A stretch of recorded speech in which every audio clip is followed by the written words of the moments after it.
ಶ್ರೀಮಂತರಿಗೆ. ನಮಸ್ಕಾರ. ಏಕೆ ಶ್ರೀಮಂತರೇ ನನ್ನನ್ನು ಅರ್ಜೆಂಟ್ ಆಗಿ ಬರೋಕೆ ಹೇಳಿದ ವಿಷಯ? ಅಂತ ವಿಷಯ ಏನಿಲ್ಲ. ನೀನು ಬಾಂಬೆಗೆ ಹೋದವನು ಮತ್ತೆ ಮನೆ ಕಡೆ ಬರಲಿಲ್ಲ, ಅದಕ್ಕಾಗಿ ಬರುವುದಕ್ಕೆ ಹೇಳಿದೆ. ಶ್ರೀಮಂತರೇ, ನಾನು ಬಾಂಬೆಗೆ ಹೋಗಿ ಬರುವುದು ಸ್ವಲ್ಪ ತಡವಾಯಿತು. ನಾನು ಕಿತ್ತೂರು ರಾಣಿ ಚೆನ್ನಮ್ಮನ ರೈಲಿಗೆ ಬಂದೆ. ಬರುವಾಗ ರಾತ್ರಿ 12 ಗಂಟೆ ಆಯಿತು. ನೀವು ಮಲಗಿರ್ತೀರಿ ಎಂದು ನಿಮ್ಮ ಮನೆ ಕಡೆ ನಾನು ಬರಲಿಲ್ಲ ಶ್ರೀಮಂತರೇ. ಹೋದ ಕೆಲಸ ಏನಾಯಿತು? ಯಾವ ಕೆಲಸ ಶ್ರೀಮಂತರೇ? ಅದೇ ಮಾಧುರಿಯನ್ನು ಬಾಂಬೆಗೆ ಕರೆದುಕೊಂಡು ಹೋಗಿ ಮಾರಿಕೊಂಡು ಬಾ ಅಂತ ಹೇಳಿದ್ನಲ್ಲ, ಅದರ ವಿಷಯ? ಏಕೆ ಮಿತ್ರ ಮೌನವಾಗಿ ಬಿಟ್ಟೆ? ಆ ವಿಷಯ ನಿನಗೆ ಹೇಗೆ ತಿಳಿಸಲಿ ಎಂದು ನನಗೆ ತಿಳಿಯುತ್ತಿಲ್ಲ ಮಿತ್ರ. ಏಕೆ ಓದ ಕೆಲಸಕ್ಕೇನಾದರೂ ತೊಂದರೆ ಆಯ್ತಾ? ನಾನು ಓದ ಕೆಲಸವನ್ನು ಬಿಟ್ಟು ಹಿಂದಕ್ಕೆ ಬರುವ ಜಯಮಾನ ನನ್ನದಲ್ಲ. ಹಾಗಾದರೆ ಆಗಿರುವ ತೊಂದರೆ ಆದರೆ ಏನು? ಅಂದ ತೊಂದರೆ ಏನೂ ಇಲ್ಲ. ಅವಳನ್ನು ಎಷ್ಟಕ್ಕೆ ಮಾರಿ ಬಂದೆ? 5 ಕೋಟಿಗೆ ಮಾರಿ ಬಂದೆ. ಹಾಗಾದರೆ ಹಣ ಎಲ್ಲಿದೆ ಕೊಡು. ನಿನಗೆ ಹೇಗೆ ಹಣ ಕೊಡಬೇಕು? ಕಷ್ಟಪಟ್ಟು ಸಂಪಾದಿಸಿ ತಂದಿರುವನು ನಾನು.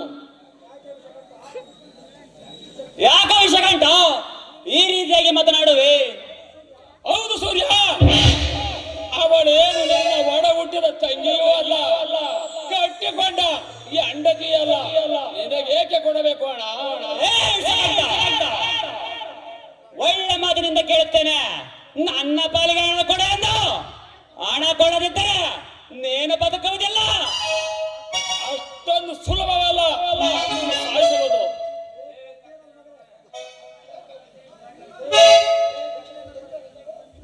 ಕತ್ತೆ ನನ್ನ ಮಗನೇ, ಎಲ್ಲ ಹಣವನ್ನು ಕೊಡುವುದು ಬೇಡ. ಎಗರಿಸಿದರೆ ಸುಮ್ಮನೆ ತಿಳಿದುಕೊಂಡಿದ್ಯಾ? ಅನ್ನ ಹಾಕಿದವನಿಗೆ ಕನ್ನ ಹಾಕುವ ಕಂತ್ರಿ ನಾಯೇ. ನಿನ್ನನ್ನು ಸಾಯಿಸಿ ಬಿಡುವೆ. ಗುಂಡು ಹಾರಿಸಿದರೆ ನನ್ನ ಪ್ರಾಣ ಪಕ್ಷಿ ಹಾರುವಾಗೋದ. ಅದಕ್ಕಾಗಿ ಹೇಳ್ತೇನೆ, ಹಣ ಕೊಡು. ಪ್ರಾಣಕ್ಕೆ ಅಂಜಿ ಕಷ್ಟಪಟ್ಟು ತಂದಿರೋದು ಹಣವನ್ನು ನಿನಗೆ ಕೊಡುವುದಿಲ್ಲ. ನೀನು ಎಂದರ ಕಿಡಿಗೇಡಿ ಎಂಬುದು ನನಗೆ ಚೆನ್ನಾಗಿ ಗೊತ್ತು ಕಣ. ನಾನು ಒಳ್ಳೆಯ ಮಾತಿನಿಂದ ಹೇಳುತ್ತೇನೆ, ಅದರ ವಿಷಯವನ್ನು ಮರೆತು ಬಿಡು ಎಂದು. ವಿಷಕಂಠ ಮರೆಯುವುದೇ ಮರೆಯುವುದಕ್ಕೆ ನಾನೇನು ನಿನ್ನಾಗೆ ಚಿಕ್ಕ ಮಗು ಅಂತ ತಿಳಿದುಕೊಂಡಿದ್ಯಾ? ಅನ್ನ ತಿಂದ ಮನೆಗೆ ಕನ್ನ ಹಾಕಿದ ಕಂತ್ರಿ ನಾಯೇ. ನಿನಗೆ ಒಳ್ಳೆ ಬುದ್ಧಿಯನ್ನು ತಲೆಯಲ್ಲಿ ತುಂಬಿಕೊಂಡು ಬಂದವನಲ್ಲ. ಈ ಭೂಮಿಗೆ ಕಾಲಿಟ್ಟು ಎಷ್ಟು ವರ್ಷಗಳಾಯಿತು. ನನ್ನಂತ ಶ್ರೀಮಂತರ ಕಪಟ ನಾಟಕದ ಕಾರಸ್ಥವನ್ನು ಹೊರತುಕೊಳ್ಳೋದು ಸುಳ್ಳೆ. ಏನಾಗಬೇಡ.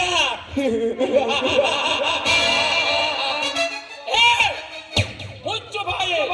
ನಾನು ಹಸುಳೆಯದ ಕಣೋ. ನಿಮ್ಮಂತ ಕಪಟಿಗಳಿಗೆ ಚಟ್ಟ ಕಟ್ಟುವ ಸರದಾರ. ನೀನು ಸಹ ಹಣದ ಆಸೆಯನ್ನು ಬಿಟ್ಟು ಎಲ್ಲಿ ಹೋದರೂ ಹಣವನ್ನಾದರೂ ಉಳಿಸಿಕೋ. ಇಲ್ಲವಾದರೆ ಈ ವಿಷಕಂಠನ ಸುಟ್ಟು ಸುಟ್ಟು ಭಸ್ಮವಾಗುತ್ತೀಯ. ಸೇರಿಕೋ. ಏನಂದ್ರೆ ಭಿಕಾರಿ ನನ್ನ ಮಗನೇ?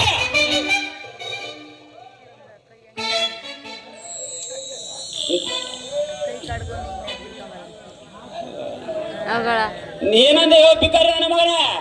ನನ್ನ ಮನೆ ಸೇರಿಕೆ ಎಂದು ಬಗಳುವೆಯಾ?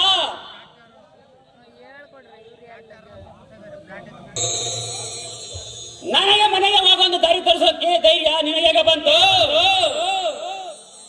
ನೀನು ಹೀಗೆ ಮಾತನಾಡಿದರೆ ಮನೆಯ ಮುಂದೆ ಇರುವ ಕಂಬಕ್ಕೆ ಕಟ್ಟಿ ಮೈ ಚರ್ಮ ಸುಲಿಯುವಂತೆ ಚಾಟಿಯಿಂದ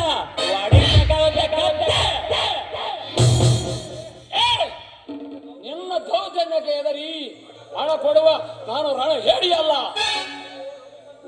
ನೀನು ಶ್ರೀಮಂತನಾದ ಮಾತ್ರಕ್ಕೆ ನಿನ್ನ ದರ್ಪ ದಬ್ಬಾಳಿಕೆಯನ್ನು ಬಿಟ್ಟು ನೀನು ಒಳ್ಳೆ ಮನುಷ್ಯನಾಗೋದನ್ನು ಕಲಿ. ಧರ್ಮದ ಬಗ್ಗೆ ಉಪದೇಶ ಹೇಳಲು ಬಂದಿರುವ ಮುಗ್ಧ ಮಗು ನೀನು.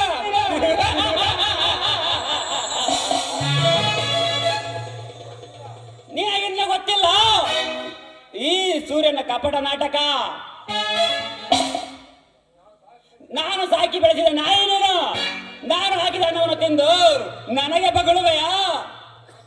ನಾನು ಯಾರು ಗೊತ್ತಲ್ಲ? ಕತ್ತೆ ಈ ಊರಿನ ಮಾಲೀಕ, 100 ಎಕರೆ ಜಮೀನಿಗೆ ಒಡೆಯನಾದ ಜಮೀನ್ದಾರ, 10 ಫ್ಯಾಕ್ಟರಿಯ ಮಾಲೀಕ. ಸೋಮನ ನನ್ನ ಎದುರಾಗಿಕೊಂಡು ಬಾಳಲಾಗುವುದಿಲ್ಲ. ಸೋಮನ ನಾನು ಹೇಳಿದಾಗ ಕೇಳು.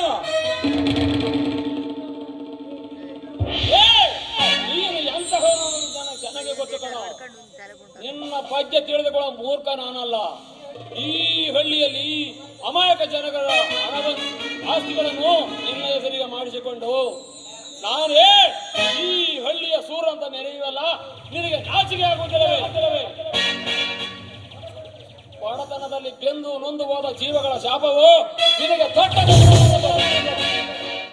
ಅವರು ತಿನ್ನುವ ಅನ್ನಕ್ಕೆ ಮಣ್ಣು ಹಾಕಿ ನಾನು ಅಹಂಕಾರದಿಂದ ಮೆರೆಯುವಲ್ಲ, ನಿನಗೆ ದಿನಗೂ ಒಂದು ದಿನ ಆ ಕಾಲ ಹತ್ತಿರಕ್ಕೆ ಬರುತ್ತದೆ. ಮಣ್ಣು ಮುಚ್ಚೋದ ಲೇ ಮರೆ, ನನಗೆ ಮುನ್ನೆಚ್ಚರಿಕೆ ಆಗಿರೋ ಬೊಗಳುವೆ ಕುರಿಮರೆ. ಈ ಕಾಡಿನ ಸ್ವಲ್ಪ ಜೊತೆ ಸರಸವಾಡುವ ಸಾಧಕ್ಕೆ ಕೈ ಹಾಕಿದ್ದೆಯಾ?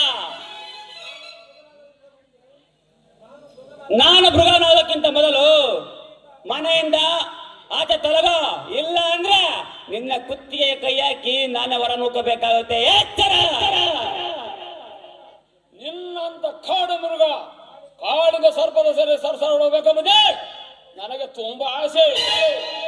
ನೀನು ಕಾಡು ಪ್ರಾಣಿ ಹುಲಿ ಅಂತ ಗರ್ಜಿಸಿದರು ಅದರುವ ಜಯಮಾನ ನನ್ನದಲ್ಲ. ಗಂಡು ಮೆಟ್ಟಿದ ನಾಡು ಗಂಡು ಕಲೆಗಳೇ ಬೀಡು.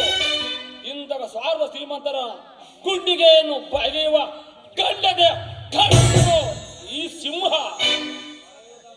ನಿಮ್ಮಂತ ಶ್ರೀಮಂತರನ್ನು ಮಟ್ಟ ಹಾಕಲು ಕಲಿಯುಗದ ಕಿರತಗಳಲ್ಲಿ ಬಂದಿರುವೆ. ಹುಷಾರ್!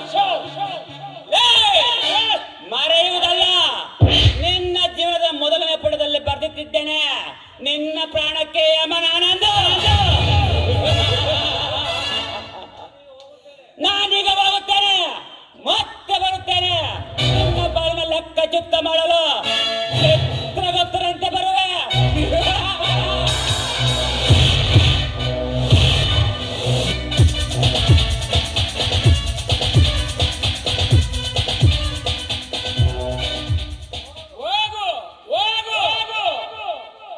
ನಿಮ್ಮಂತರ ಕಪಟ ಶ್ರೀಮಂತರಿಗೆ ಬುದ್ಧಿ ಕಲಿಸುವ ಕಲಿಯುಗದ ನಮ್ಮಂತ ಕಿಡಿಗೇಡಿಗಳಿಂದಲೇ ಮುಳ್ಳಿನ ಬೇಲಿ, ಆ ಮುಳ್ಳಿನ ಗುಂದಲೇ ನಿಮ್ಮ ಕೊಲೆ. ಇದೇ ಸಮಾಜದ ನೀತಿ ವಾಕ್ಯ.